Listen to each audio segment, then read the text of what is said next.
নমস্কার বন্ধুরা, আশা করি সবাই ভালো আছো, সুস্থ আছো। তোমরা সবাই জানো আমার দুটো কিডনি খারাপ হয়ে গেছে।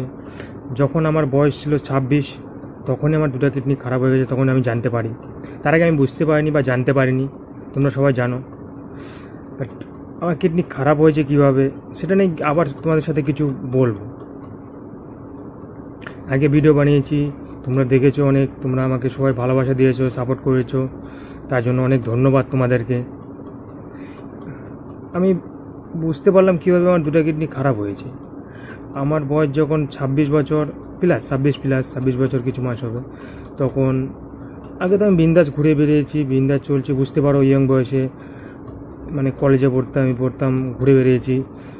বাট কোনো প্রবলেম হয়নি আমার চাকরির জন্য। এদিকে ওদিকে আমি কলকাতা পুলিশে ফিট হয়েছিলাম, মাঠে ফিট হয়েছিলাম, এক্সামে পাস করেছিলাম। বাট ইন্টারভিউয়ে তখন হয়নি, ইন্টারভিউ দিলাম, মেরিট লিস্টে নাম হয়নি, তার জন্য চাকরিটা হলো না। আর যদি চাকরিটা হয়ে যেত আমার, তাহলে আজকে এতটা অসুবিধায় পড়তে হতো না। আমার মধ্যবিত্ত ফ্যামিলি, গরিবই বলতে পারো, মধ্যবিত্ত না, মানে গরিবই, খুবই অসুবিধা।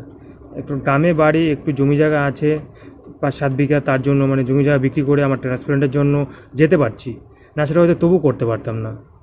অনেকে দেখছি, অনেকে ডায়ালিসিস করে জীবন পার করে দিচ্ছে, কী করবে, কিছু করার নেই। বাট ওটুকু একটু আছে, একটু 5-7 বিঘা জমি, তার জন্য গ্রামে বাড়ি চলতে পারছি। বাট পরে কীভাবে চলবো জানি না। বাট নিজের জীবনটা তো আগে, পরে যে একভাবে চলবোই, জানি না কী হবে পরে। বাট এটাই হলো কাহিনী, তার জন্য খুবই অসুবিধা। তখন যদি আমার কলকাতা পুলিশের চাকরিটা হয়ে যেত, তাহলে এই প্রবলেম হতো না। অনেকে বলবে যে জল কম খেয়েছো বলে নাকি মানে করেনি, বাট না, আমি বিন্দাস চলছি, যেরকম চলে একটা ইয়ং ছেলে সেভাবে চলছি, ঘুরে বেরিয়েছি।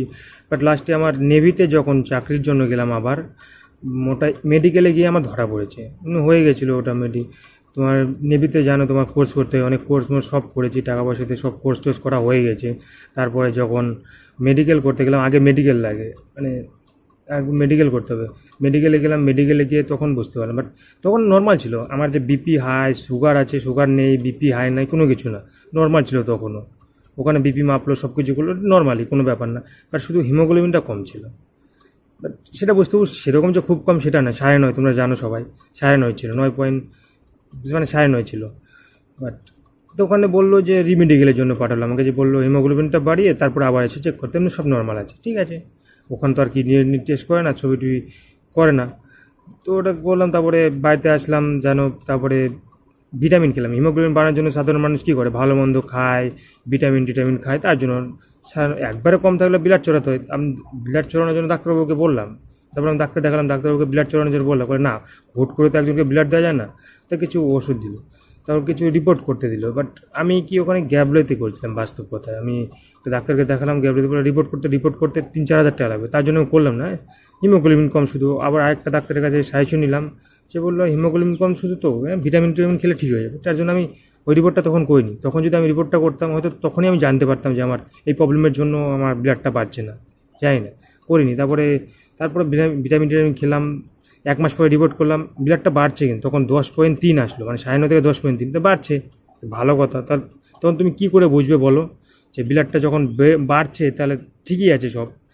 তারপরে আবার 1 মাস পর খাওয়ার পর আবার 1 মাস পরে রিপোর্ট করলাম, তখন আবার কমে গেছে, আবার 9.5 চলে আসছে, 9-এর নিচে চলে আসছে, 9-এর মধ্যে চলে আসছে। তো মহা মুশকিল, বাড়ছে না, কমছে বাড়ছে এরকম। তারপর ডাক্তার বললাম, তখন সাজেস্ট করলো যে একটা ডাক্তার দেখাতে হবে। তারপর ডাক্তার দেখালাম, তারপর ডাক্তার আবার রিপোর্ট করতে দিল। রিপোর্ট করে তখন মানে ডাক্তার আবার যেতে বললো, তখন রিপোর্ট করতে গেলাম, তখন ডাক্তারের কাছে তখন বিপিটা আমার হাই ছিল, প্রচণ্ড 200-র কাছাকাছি চলে গেছিলো। বুঝতে পারলো না, হুট করে বিপি হাই, আগে নর্মাল ছিলাম, বাট তারপর হুট করে বিপি হাই। ডাক্তার দেখে তো ডাক্তারের মানে সন্দেহ হয়ে গেলো যে অন্য প্রবলেম হতে পারে। তারপরে রিপোর্ট করতে দিল। তারপরে ক্রিয়েটিনিন হাই ছিল, মানে বললো নেফ্রোলজি ডাক্তারের কাছে সাজেস্ট করলো। তারপরে কী করবো, তারপর নেফ্রোলজি ডাক্তার দেখালাম আর কি। তারপরে মালদাতে নেফ্রোলজি ডাক্তার দেখালাম। ডাক্তার আদিপিত্ত ছিল না কি, মানে এমার্জেন্সি যে ছিল তাকে দেখিয়েছি কলকাতা থেকে, তো কলকাতা ডাক্তার ওটাও, যে ছিল যাকে পেয়েছি, মানে তাড়াতাড়ি যাকে পেয়েছি ফার্স্টে যে আছে তাকে দেখিয়েছিলাম। নেফ্রোলজি হলো মেন কথা, ওটা কলকাতার ডাক্তার, ভালো ডাক্তার ছিল। তারপরে পরীক্ষা করলো, আলট্রা চুনু সব কিছু করে তারপরে বললো যে কিডনি প্রবলেম। তখন আমার ক্রিয়েটিনিন 7-এর মধ্যে ছিল, তখন তো আমি বুঝতাম না ক্রিয়েটিনিন কি। ডাক্তার আমাকে সাজেস্ট করে দিল ডায়ালিসিস করতে, লিখে দিয়েছে প্রেসক্রিপশনে, বাট সেটা আমি লক্ষ্য করি, জানি না। তো ওখান থেকে বাড়িতে কী করলো, তো এমার্জেন্সি, তো কিডনি প্রবলেম বুঝতে পারো, বাড়িতে সবার মাথায় হাত, যে এই বয়সে এরকম প্রবলেম, মানে জীবনে শুনিনি এইসব রোগের কথা, বাস্তব কথা আমি শুনিনি, এসব অভিজ্ঞতা নেই আমার, 0% অভিজ্ঞতা ছিল এইসব বিষয়ে, বাস্তব কথা, মানে এসব মানে শুনিনি এরকম। আমার হওয়ার পর তো এখন সে বুঝতে পারছি সব কিছু, বাট আগে আমি কোনো কিছু বুঝিনি। তারপর ওখান থেকে কী করবো, এই যে ব্যাঙ্গালোর যাবো, ব্যাঙ্গালোর যাবো কাকে চিনি না, ব্যাঙ্গালোর একজনকে লোক নিয়ে যেতে হবে। তারপর আমার এক দাদা যায়, তো বাট তো বললো যে ব্যাঙ্গালোরে তো সরকারি হাসপাতাল থেকে দেরি হবে, অ্যাপেলোতে দেখালে চেন্নাই তাড়াতাড়ি হয়ে যাবে, ওর একটু এমার্জেন্সি আছে। ঠিক আছে। তারপরে এমার্জেন্সি ট্রেনের টিকিট তো পাওয়া যাচ্ছে না। করতে চাইলাম, কী বল, তৎকাল করতে চাইলাম, তবু পেলাম না, কনফার্ম হলো না। তারপর কী করবো, তারপর ফ্লাইট টিকিট করতে হতো, এমার্জেন্সি যেতেই হবে। ফ্লাইট টিকিট করে গেলাম, তার ওখানে অ্যাপেলোতে দেখালাম, ওখানে সেম কথা বললো যে ডায়ালিসিস করতে আর ফিস্টুলা করতে। তো বুঝতাম না সেরকম, তার ওখান থেকে সাজেস্ট করলো ডাক্তার আমাকে কিডনি ট্রান্সপ্লান্ট করতে, ওখানে নাম লেখানোর জন্য বললো। ঠিক আছে ভাবাছেন, তো তারপরে কী করবো, ওখানে একদিন থেকে তারপরের দিন আবার চলে আসলাম বাড়িতে। চলে আসলাম, বাড়িতে এসে নিয়ে তারপরে কী করবো, বাড়িতে একটু পরামর্শ করে কী করবো। এখন তো কলকাতা গেলাম, তখন জানতে পারলাম আর এন টাগোর হসপিটালের কথা।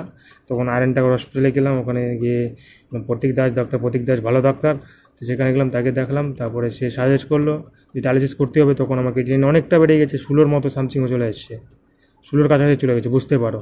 তো ডায়ালিসিস না করলে পেশেন্ট মানে টেকানো যাবে না, আমার অবস্থা এতটা পরিস্থিতি। বাট আমি কিন্তু নর্মাল চলছি, আমি ভালোই চলছি, মানে সেরকম প্রবলেম হচ্ছে না, আমার প্রবলেম হচ্ছে না। বাট ডাক্তার রিপোর্টের মধ্যে আমার খুবই প্রবলেম। বাট ঠিক আছে, তার ডায়ালিসিস করতে হবে। সেদিন গলায় তারপরে যখন মানে পরামর্শ দিল যে আরেকটা করে গেলে অনেকটা খরচা হয়, বেড খরচা না, এটা অনেক খরচা লাগে। ওনার পার্সোনাল নার্সিংহোম আছে কলিকাপুর না, হ্যাঁ ওটা পার্সোনাল নার্সিংহোম। তো সেখানে পাঠালো, তো সেখানে গেলাম, সেখানে রাতে আমাকে গলায় একটা চ্যানেল করলো, গলায় চ্যানেল করে দিল। তারপরে বললো হাতে ফিস্টুলা করতে হবে, একদিন পরে করবে, একটা ডায়ালিসিস করলো, রাত্রেবেলা একটা ডায়ালিসিস করলো। তারপরে আসলাম, তারপরের দিন আমাকে ফিস্টুলা করার জন্য নিয়ে গেলো, তারপরে হাতে ফিস্টুলা করলো। বাট তবুও আমি জানতাম না যে আমার সারা জীবন এটা নিয়ে চলতে হবে। তো ওইভাবে চললাম, ওখানে 3টে ডায়ালিসিস করার পর ফিস্টুলা করে হাতে, তারপর বাড়িতে চলে আসলাম। বাড়িতে এসে তারপরে আমাদের হসপিটালে কন্ট্যাক্ট করলাম, এখানে তারপরে ডায়ালিসিস করছি। এখন তো 3 বছর তো হয়ে আসলে পরে ডায়ালিসিস করছি, বুঝতে পারো। আর এখন ট্রান্সপ্লান্টের জন্য যাচ্ছি।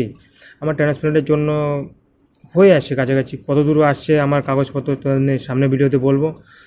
এই তো বুঝতে পারো, 26 বছর বয়সে যদি এত বড় অসুখ হয়, তাহলে বুঝতেই পারো কেমন লাগে। তার মাঝখানে তো শুনতে পেয়েছি যে আমার দুর্গাপুজোর সময় যে বড়, মানে এক কথা গেলে ভগবানের দর্শন পেয়ে চলে আসি, উপরওয়ালার কাছ থেকে ফিরে আসি। বাড়ির সবাই ছেড়ে দিয়েছিল, আমার হাল ছেড়ে দিয়েছিল শেষ, আমিও ছেড়ে দিলাম শেষ। কারণ বুঝতে পারো, আমার একটা ডায়ালিসিস হয়েছে, আমার কোনো সেন্স ছিল না, আমার জ্ঞান নেই, 24 ঘন্টা আমার জ্ঞান ছাড়া ছিলাম, মানে ধরতে গেলে। আমার ডায়ালিসিস হচ্ছে মালদা মেডিকেল কলেজে, আমাকে ডায়ালিসিস করছে, মালদা অ্যাপোলো হাসপাতালতে মালদা মেডিকেল কলেজে ডায়ালিসিস করছে। আমি কিছুই বলতে পারবো না, আমার কোনো সেন্সই ছিল না। নার্সিংহোম থেকে নিয়ে গেছে গাড়িতে উঠে, ওইটুকু আমি জানি। আর তারপর থেকে আমি কিছুই বলতে পারবো না। তারপরে আবার যে নার্সিংহোমে আসছি বেডের মধ্যে, তখন আমি জানতে পারি, বাট আমি জানি না। তখন আমার মাথা উল্টাপাল্টা বকছিলাম, মানে হয়তো পটাশিয়াম বেশি ছিল নাকি, সেন্সও মানে উল্টাপাল্টা হয়ে গেছিলো, একদম পুরো অবস্থা খারাপ। আমার তো গোটা হাত পা গায়ের চামড়া একদম উঠে গেছে, মাথা চুল উঠে যাচ্ছিলো, মানে পরিস্থিতি ভয়ঙ্কর অবস্থা আমার ছিল, খুবই ভয়ঙ্কর অবস্থা ছিল। যদি দেখতে তোমরা কেউ, তাহলে বুঝতে পারতে এরকম মানে বাজে অবস্থা ছিল আমার কন্ডিশন। কেউ ভাবেনি যে আমি চলে আসবো, সব সময় তো দেখতে চলে গেছে, আমার বন্ধু বান্ধব সবাই গেছে, আমি অত ভালো করে বলতেই পারবো না কার সাথে কী বলছি। সবাই আমাকে দেখার জন্য চলে এসেছে, আমার মামা টামা সবাই মানে কান্নাকাটি শুরু করে দিয়েছে। আমার যে অবস্থা, মানে হাত পা একদম সাদা হয়ে গেছিলো, মানে মরা অবস্থা, এক কথায় শেষ, সেরকম অবস্থা ছিল। সেখান থেকে ফিরে আসছি, তাই মনে জোর নেই আছি এখন, ট্রান্সপ্লান্ট করতে হবে, আমাকে টিকতেই হবে। ওখান থেকে যখন ফিরে আসি, আর আশা করি কিছু হবে না। তোমরা সবাই আশীর্বাদ করো, আমি জানি ভালোভাবে সুস্থভাবে থাকতে পারি, ট্রান্সপ্লান্টটা জানি ভালোভাবে হয়ে যায়, তারপর ভালোভাবে চলতে পারি, জানি একটা নর্মাল মানুষের মতো চলতে পারি। তোমরা সবাই আশীর্বাদ করো, সেটাই চাই, এটাই ভগবানের কাছে চাওয়া, আর কিছু না। আর কি বলো লাইফে, তারপর যেভাবে একভাবে চলবেই, আর কি। উপরওয়ালার উপরে তো আর কিছু করতে পারবো না, উপরওয়ালা চা বলবে সেটাই, তাই না বলো। ওকে, আর সবাই ভালো থাকো, সুস্থ থাকো, এটাই। আর আমার ট্রান্সপ্লান্টের কাগজপত্র কত দূর গেলো সেটা নিয়ে বলবো, সামনে ভিডিওতে বলবো। আর ডেলি ব্লগ দেওয়ার চেষ্টা করবো, 2 দিন দিতে পারলাম না ব্লগ, তার জন্য সরি, কিছু মনে করো না। বুঝতেই পারো মানে সবসময় ব্লগ দেওয়া হয় না, চেষ্টা করবো সামনে দেওয়ার। ওকে, ভালো থাকবে, সুস্থ থাকবে, বাই, রাখছি।